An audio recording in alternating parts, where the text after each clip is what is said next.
తెలంగాణలో ప్రజలందరికీ కూడా ఇందిరమ్మ రాజ్యం నడుస్తుందనేది ఈ ముఖ్యమంత్రి రేవంత్ రెడ్డి గారు ముఖ్యమంత్రి అయిన తర్వాత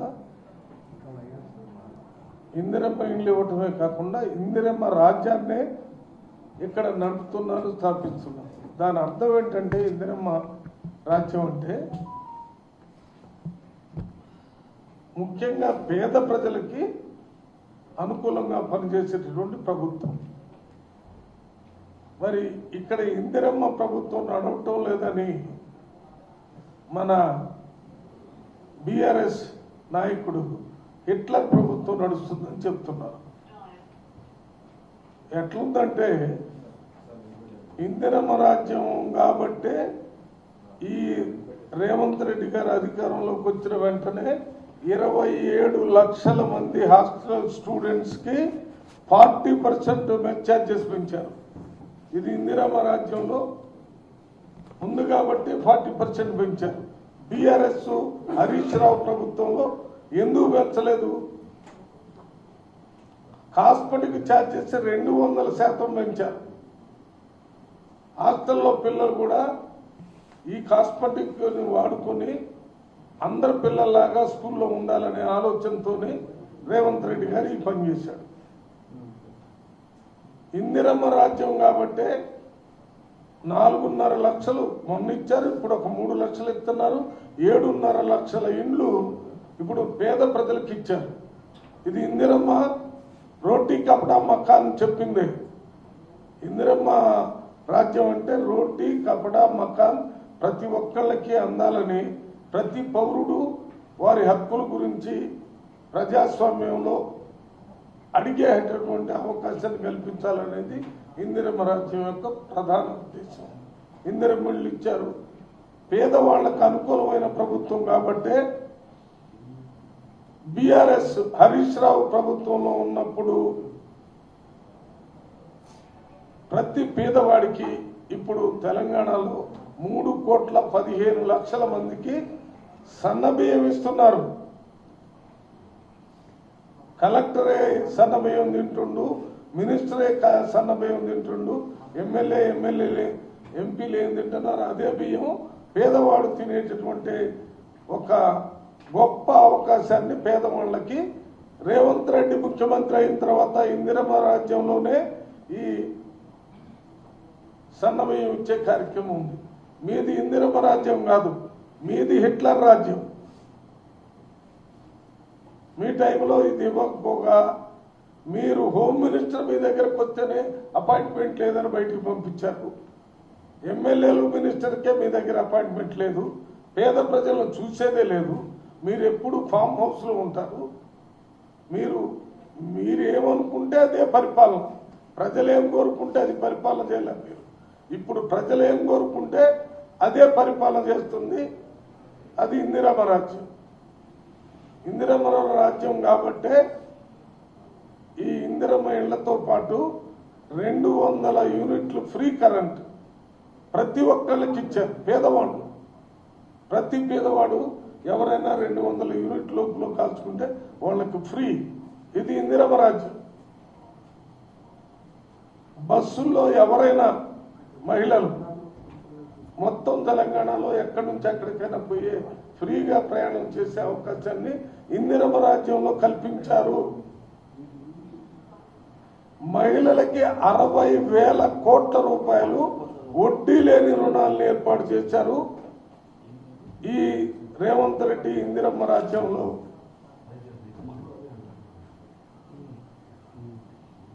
2 లక్షల అప్పులు మాఫీ చేశారు రైతులకి. ఒకే సంవత్సరంలో చేశారు. మీరు 1 లక్ష చేస్తారని ఆ 1 లక్ష కూడా 4 కిస్తీలు ఇచ్చారు. మేము మొత్తం ఒకేసారి 2 లక్షల అప్పు మాఫీ చేశాం. మీరు రైతు బంధుతోని 10,000 ఇస్తే మేము అదే పేరున రైతు భరోసాగా మార్చి దానికి 12,000 ఇస్తాం. ఇందిరమ్మ రాజ్యం. నిరుద్యోగులకి ఉద్యోగాలు కల్పించాలనేది ఇందిరమ్మ రాజ్యంలో ఒక ముఖ్యమైనటువంటి అవసరం. దాంట్లో భాగంగా 70,000 మందికి నోటిఫికేషన్లు ఇచ్చాం, ఎగ్జామినేషన్స్ పెట్టాం, ఆర్డర్స్ కూడా ఇచ్చి అందరూ ఉద్యోగాల్లో చేరేటట్టు చేశాం. ఇది ఇందిరమ్మ రాజ్యం. SC, ST, BC, minority, economically weaker section వీళ్ళందరికీ సంబంధించిన పిల్లలందరూ ఒకే హాస్టల్లో 5వ తరగతి నుంచి 12వ తరగతి వరకు చదువుకునేటటువంటి హాస్టల్స్ 100 హాస్టల్స్ పెట్టారు. ఇది ఇందిరమ్మ ఆలోచన. ఇందిరమ్మ బడుగు బలహీన వర్గాలని ఎప్పుడు అనేది. బడుగు బలహీన వర్గాలంటే ఎస్సీలు, ఎస్టీలు, బీసీలు, మైనార్టీలు, ఆర్థికంగా వెనపడినటువంటి ఫార్వర్డ్ క్యాస్ట్ వాళ్ళు కూడా వస్తారు. అందువల్ల వీళ్ళందరికీ కూడా ఉపయోగపడే విధంగా చదువే మన ప్రగతికి మూలం. చదువుకుంటేనే ఏ స్థాయికైనా బాగుంటుంది. చదువుకోవటం వల్లనే అంబేద్కర్ గారు రాజ్యాంగాన్ని రాయగలరు. చదువుకోవటం వల్లనే జగజీవన్ రామ్ గారు 30 సంవత్సరాలు భారత రాజకీయాల్లో ప్రధాన స్థానంలో ఉండి పనిచేశాడు. చదువుకోవటం వల్లనే మహాత్మా జ్యోతిరావు పూలే మరి అంబేద్కర్కి వీళ్ళందరికీ మార్గదర్శకంగా ఉన్నారు. చదువు వల్లనే సావిత్రిబాయి పూలే ఆడవాళ్ళకి చదువు చెప్పించింది, ఎస్సీ ఎస్టీలకు చెప్పించింది. చదువు వల్లనే APJ Abdul Kalam president of India అయ్యాడు.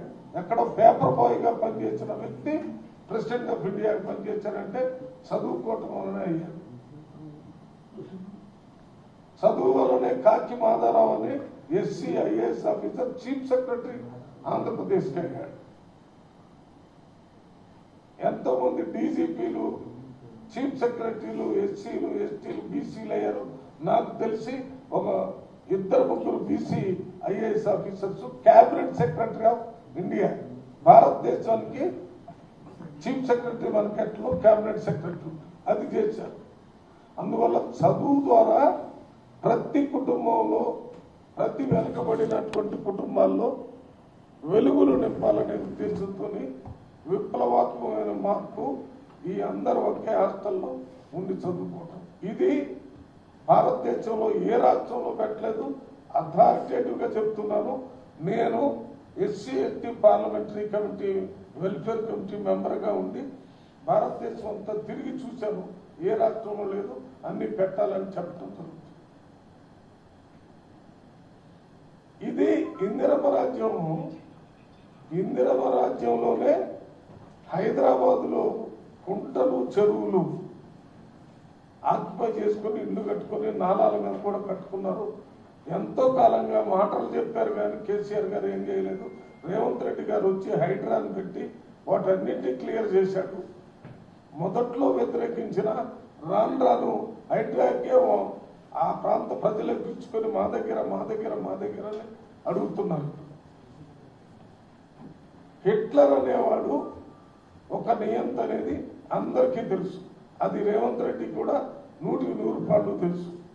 ఈ హైడ్రా అనేది ఆ కాలంలో ప్రజలకు సంబంధించినటువంటి అనుకూల పనులు చేసి దాన్ని పెట్టి చేస్తున్నానని చెప్పాడు. కానీ హైడ్రా ఆయన మాకు హైడ్రాని చూపించింది అనేది కాదు. ఎన్ని విప్లవాత్మకమైన మార్పులు తీసుకొని వచ్చి ఇందిరాగాంధీ ఆశించినటువంటి రాజ్యాన్ని ఇక్కడ నడిపిస్తున్నారు. మీరేం చేశారు? మీరు చెప్పిన చేయకపోగా ఒక నియంతలాగా, రాజులాగా పరిపాలన చేశారు. మీ పరిపాలనకి హిట్లర్ పరిపాలనని ప్రజలందరూ అనుకుని 2023లో మిమ్మల్ని ప్రభుత్వం నుంచి దించారు. 2024లో ఎంపీలు ఒక్కడిని కూడా గెలవకుండా చేశారు. దాని తర్వాత జరిగిన పంచాయతీ ఎన్నికల్లో 65% కాంగ్రెస్ వాళ్ళని గెలిపించారు. దాని తర్వాత జరిగిన మున్సిపల్ ఎలక్షన్లో 85% గెలిపించారు. మొన్న జరిగినటువంటి అసెంబ్లీ ఎలక్షన్లో 2 కాంగ్రెస్ని గెలిపించారు. ప్రజాస్వామ్యయుతంగా జరిగేటటువంటి ప్రక్రియలు ముఖ్యమంత్రి గారు దూసుకొని వెళ్తుంటే అది చూసి ఓర్వలేక ముఖ్యమంత్రి పరిపాలన కాదని ఆయన ఫెయిల్ అయ్యానని. ఆయన ఎవరు ఫెయిల్ అయ్యారు? 2 గదులు ఇస్తారని ఇవ్వనోడు ఫెయిల్ అయ్యాడు. కేజీ టు పీజీ వరకు ఫ్రీ ఉచిత విద్య అని చెప్పి అమలు చేయనోడు ఫెయిల్ అయ్యాడు. ఉద్యోగాలు ఇస్తారని చెప్పి ఇవ్వనోడు ఫెయిల్ అయ్యాడు. ఎస్టీలకి ముస్లింకి 12% రిజర్వేషన్ ఇస్తారని చెప్పి ఈయనోడు ఫెయిల్ అయ్యాడు. 3 ఎకరాల భూమి దళితులకు ఇస్తారని చెప్పినోడు ఫెయిల్ అయ్యారు. వరుసన చెప్పుకుంటూ పోతే అన్ని మీరే ఫెయిల్ అయ్యారు. మేము ప్రజల జీవన విధానాన్ని గమనించి వాళ్ళ బ్రతుకుల్లో వెలుగు తీసుకొని రావాలని మేము పనిచేస్తే ప్రజల తరఫున పన్నులు వసూలు చేసి అత్యంత సుందరమైన గొప్ప సెక్రటేరియట్ కట్టారు. ఇంతకుముందు కూడా చాలా కట్టారు నిజాం గారి టైంలో. మనది రిచెస్ట్ స్టేట్ అని పేరు, పూరెస్ట్ పీపుల్. అదే కార్యక్రమాన్ని కేసీఆర్ గారు కూడా కొనసాగించారు. పెద్ద పెద్ద కలెక్టర్ ఆఫీసులు, పెద్ద పెద్ద ఎస్పీ ఆఫీసులు, వాటి వల్ల ఏమన్నా ప్రజలకు మేలు జరుగుతుందా? ఆఫీస్ చిన్నగా ఉండటం వల్ల ప్రజలకు పని జరగకుండా ఉంటుందా? పెద్ద ఆఫీస్ ఏమన్నా పనిచేస్తుందా? పెద్ద సెక్రటరీ కడితే 20, 30, 100 సంవత్సరాల దాకా ఉండాల్సినట్టు పడగొట్టి మొత్తం ప్రజాధనాన్ని అంతా నువ్వు పెద్ద పెద్దవి కట్టారు. ఇది హిట్లర్ చేసే పని. ఏం చూసినా నేను ఫస్ట్ ఉండాలి భారతదేశంలోనే ఆలోచన చేసి ఈ రకమైనటువంటి పనులు చేశారు. ప్రజలకు ఉపయోగం లేని వాళ్ళు కోరుకున్నాయి కాదు. నేనేం చెప్తున్నానంటే ఎవ్వరు కూడా తెలంగాణ రాష్ట్రంలో సెక్రటేరియట్ పెద్దగా ఉండాలని కోరుకోలేదు. ఎవరు కూడా కలెక్టర్ ఆఫీస్ అంత పెద్దగా ఉండాలని కోరుకోలేదు. ఎస్పీ ఆఫీస్ ఎవరు అమెరికాలో రాష్ట్రాలకు ఉన్నంత బిల్డింగ్స్ ఉన్నాయి. నేను ఇప్పుడు ఎంపీగా 7 అసెంబ్లీలు తిరుగుతున్నాను. 3 జిల్లాలకి ఫుల్గా నేను నా పార్లమెంట్లో ఉన్నాయి. 4వ జిల్లా సగం ఉంది. ఇన్ని జిల్లాలు ఎక్కడ చూసినా ఎక్కడి నుంచి వచ్చినాయి డబ్బులు? ఎందుకు ఖర్చు పెట్టి విచ్చలవిడిగా ఇటువంటి గట్టించిపోయారు తప్ప ప్రజల గురించి మీరు చేసింది ఏమీ లేదు. చెయ్యకపోగా ఇప్పుడు చేస్తున్నటువంటి ఇందిరమ్మ రాజ్యాన్ని హిట్లర్ రాజ్యంగా మాట్లాడుతుంటే దాన్ని వ్యతిరేకించి ఇటువంటి మాటలు మాట్లాడటం వల్ల మీకున్న కనీస గౌరవం కూడా పుట్టింది. హరీష్ రావు మీరు ఇంతకుముందు మంత్రి చేశారు, ఇరిగేషన్ మినిస్టర్ చేశారు, మార్కెటింగ్ చేశారు, ఇంకా ఏదో మంత్రులు ఫైనాన్స్ కూడా చేశారు కదా, ఫైనాన్స్ కూడా చేశారు.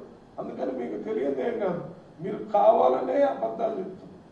అంటే ఒక హిట్లర్ దగ్గర ఎవడో ఉండేవాడు, గోబెల్ అని ఒక మన ఆ గోబెల్కి ఒక శాఖను అలాంటి చేశారు హిట్లర్. ఏమి శాఖ అంటే ఆయన అబద్ధాలనే ఎప్పుడు ప్రచారం చేస్తూ ఉన్నారు.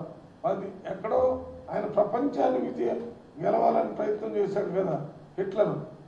ఏదో దేశం మీద పోయాడు, ఓడిపోతే ఓడిపోలేదు. హిట్లర్ గారు గెలిచాడు, వాడే ఓడిపోయాడు. వాళ్ళందరినీ కొట్టారు, వాళ్ళంతా చచ్చిపోయారు. ఇవన్నీ అబద్ధాలు. అసలు చచ్చిపోయింది జర్మనీ ప్రజలు, జర్మనీ ఓడిపోయింది.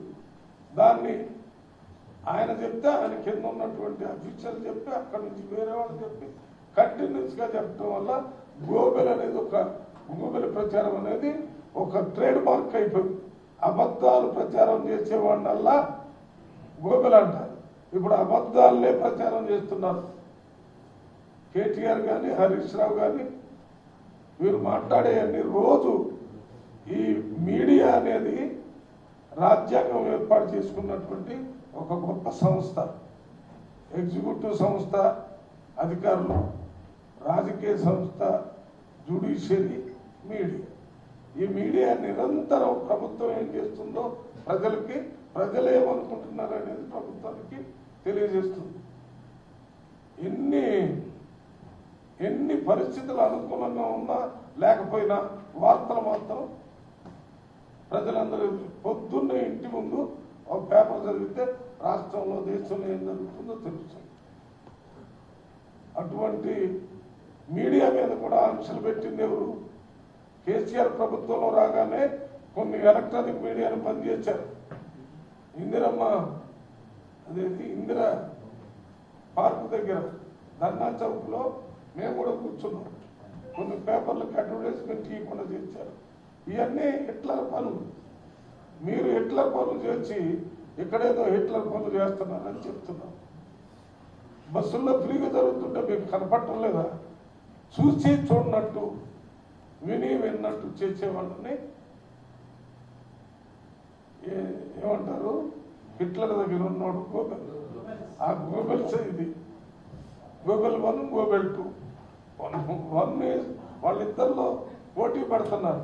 గోబెల్ 1 హరీష్ లేకపోతే కేటీఆర్ అంటే ఒకరోజు హరీష్ అనుకుంటా, ఒకరోజేమో కేటీఆర్. ఎందుకంటే ఇద్దరు గోబెల్ ప్రచారంలో పోటీ పడి పెద్ద వారు కూడా పెద్ద స్టేట్మెంట్ ఇచ్చారు.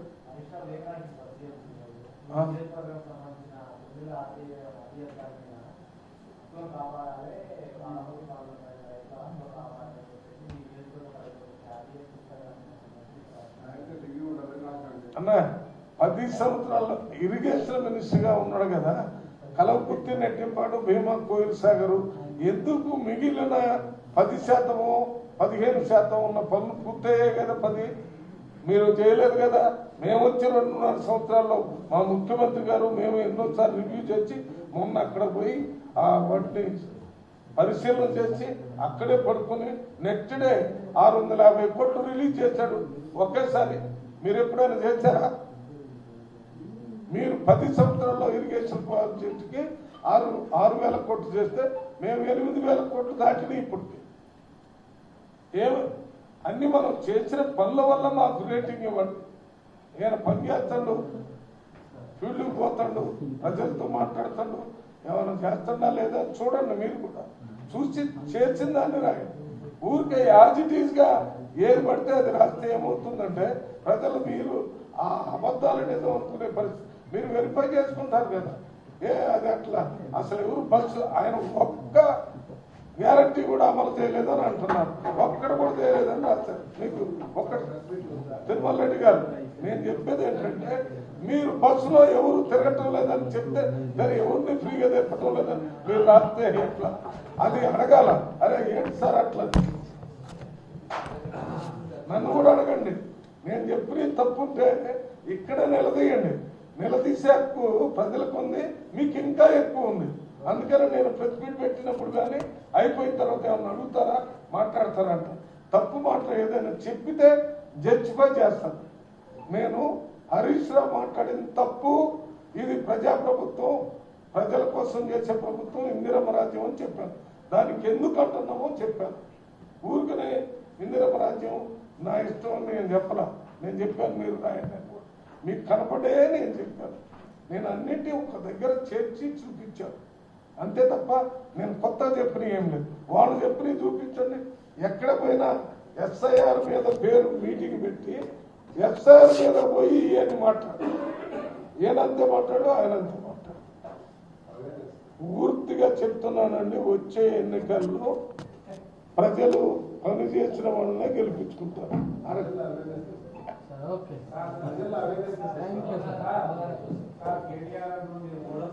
అది చెప్పిన తర్వాత ప్రజల్లో అవేర్నెస్ మనం అనుకున్నట్టు అంత అమాయకులు కాదు. ఇప్పుడు 76 సంవత్సరాలు అయింది మన రాజ్యాంగం వచ్చి, ఓట్లు దొరుకుతున్నాయి. కంటిన్యూస్గా 5 సంవత్సరాలకు కాకుండా అప్పుడప్పుడు మధ్యలోనే పార్లమెంట్లో అసెంబ్లీలు పోయి ఎన్నికలు జరుగుతున్నాయి. అందువల్ల ప్రతిసారి దేశంలో మార్పు తీసుకొచ్చిందంటే ఐఏఎస్ ఆఫీసర్లు, ఐపీఎస్ ఆఫీసర్లు, చీఫ్ సెక్రటరీలు, డీజీపీలు కాదు కాదు కాదు. చీఫ్ మినిస్టర్లు, ప్రైమ్ మినిస్టర్లు కాదు. ప్రజలు తీసుకొని వచ్చారు. ఓట్ల ద్వారా పెద్ద పెద్ద విప్లవాలు తీసుకొని వచ్చారు. నిన్న కర్ణాటకలో ఏం జరిగింది, పక్కనున్న మన తమిళనాడులో ఏం జరిగింది, తెలంగాణలో ఏం జరిగింది, అన్ని చోట్ల ప్రజల భారతదేశంలో ఏం జరిగింది, పెద్ద పెద్ద ప్రభుత్వాలు పోయి చిన్న చిన్న నాయకులు వచ్చారు. ఎందుకు వస్తారు? ప్రజాస్వామ్యంలో ఆ వెసులుబాటు, అవకాశం ఉంది. అందుకని అధికారులే అన్ని చేస్తారంటే కుదరదు. ప్రజలు చేస్తారు. ప్రజలకి అనుకూలంగా పనిచేసినటువంటి వ్యక్తుల్ని, పార్టీల్ని ప్రభుత్వం తీసుకుని వస్తారు. అంతేనా? సెలవా? ఇప్పుడు మీరేం అడిగారు? అది రిలీజ్ చేస్తారు, రిలీజ్ చేసి వచ్చారు.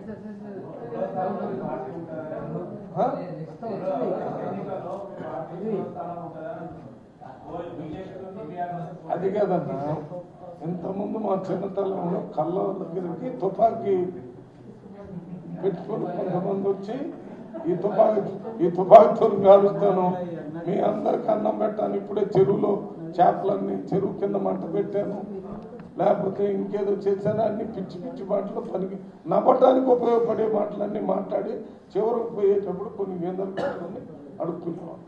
ఇప్పుడు ఇది అట్లే ఉంది. మేము ఇవన్నీ చేసేవాళ్ళం, 3వ స్థానంలో పోతాం. పూర్తిగా విఫలమై తెలంగాణ రాష్ట్రాన్ని 20 సంవత్సరాలు వెనక్కి తీసుకొని పోయాం. అదే తెలంగాణ రాష్ట్రం వచ్చిన వెంటనే ఇటువంటి కార్యక్రమాలు తీసుకొని ఉంటే ఇప్పుడు తెలంగాణ ఏ స్థాయికి పోయేది? 10 సంవత్సరాలు యథార్థ స్థితి కాకుండా వెనక్కి తీసుకొని పోయారు. ఉద్యోగాలు ఇవ్వలేదు, నిధులు ఉపయోగించలేదు, నీళ్లు నియామకాలు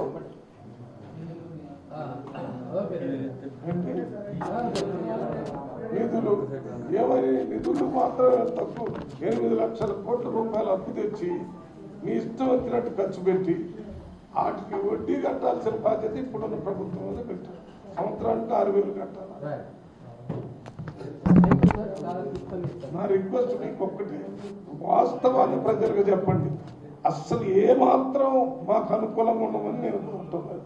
కాంగ్రెస్ పార్టీ ఈ ప్రభుత్వం ప్రజల తరఫున పనిచేస్తుందా లేదా? మీరు నిరంతరం ప్రజలు ఏమనుకుంటున్నారో కూడా రాయండి. దాన్ని బట్టి ప్రజాప్రభుత్వాలు మార్పు చేసుకుంటాయి. ప్రజాప్రభుత్వాలు కాకపోతే అట్లా వ్యతిరేకంగా ఆలోచిస్తే అణగదొక్కుతాం. మేము అణగదొక్కే ఆలోచన లేదు. మేము ప్రభుత్వంలోకి వచ్చిన తర్వాత ఎవరైనా మీటింగ్ పెట్టుకుంటున్నంటే హౌస్ అరెస్ట్ చేయలేదు, దారిలో అరెస్ట్ చేయలేదు, లేకపోతే వాళ్ళకి అవకాశం ఇచ్చాం. జనసేన మీటింగ్, జనసేన ఇక్కడ శాంతి భద్రతల సమస్య సృష్టించే పరిస్థితి వచ్చినప్పుడు అధికారులు తీసుకునే నిర్ణయాలు తీసుకో. శాంతి భద్రతలకి విఘాతం ఎప్పుడు కలగకూడదు. అది కలిగితే మన ప్రభుత్వం విఫలమైనట్టు. అందుకని చేశాం. అంతే తప్ప మామూలుగా ఎవరు ఏ మీటింగ్ పెట్టినా ఏం చేసినా పూర్తిగా ఇచ్చేసాం.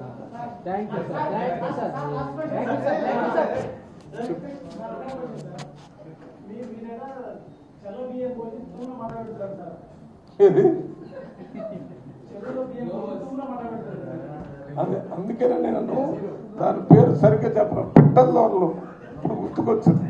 పిట్టలదోరలు మీ అందరికి భోజనం పెడతాను, ఇప్పుడే బియ్యం చెరువులు వేసాను, కింద మంట పెట్టాను, చేపల కూర కూడా దాంట్లోనే అవుతుందని చెప్తే నవ్వుకోవటానికి పనికి వస్తుంది. ఎవరు చేస్తున్నారు? మీరు ఒక్క బియ్యము మొద్దు బియ్యము ఇచ్చారనేది ప్రజలందరికీ తెలుసు.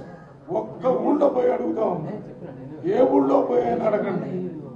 మేము 2.5 సంవత్సరాల్లో చేసిన పనులు ఆ ఊరికి అందుతాయి. ఆ ఊళ్ళో సన్న బియ్యం వస్తున్నారా లేదా తెలుసుకుంటే చెప్తారు. ఆ ఊళ్ళో 200 యూనిట్లు చెప్తారు. ఆ ఊళ్ళో మహిళలు బస్సు ఎక్కే చెప్తారు. ఆ ఊళ్ళో ఉద్యోగం వస్తే చెప్తారు. ఆ ఊళ్ళో ఇంకా రైతులకు అప్పు మాఫీ అయితే చెప్తారు. మరి భరోసా చెప్తారు. ఇవి మీరు చెప్పండి. మీ అన్ని 200గా ఇది పోయింది, కేజీ టు పీజీ పోయింది, అన్ని ₹1,00,000 అని చెప్పారు. అది 4 సార్లు చేశారు. మీ మాటలతోనే 2 సార్లు ప్రభుత్వాలకు వచ్చారు, గారడి మాటలతో. ఓకేనా? మాది ఇందిరమ్మ రాజ్యం, ఇంటింటా సౌభాగ్యం, అదే మా కాంక్ష, మా ఎయిమ్. Thank you.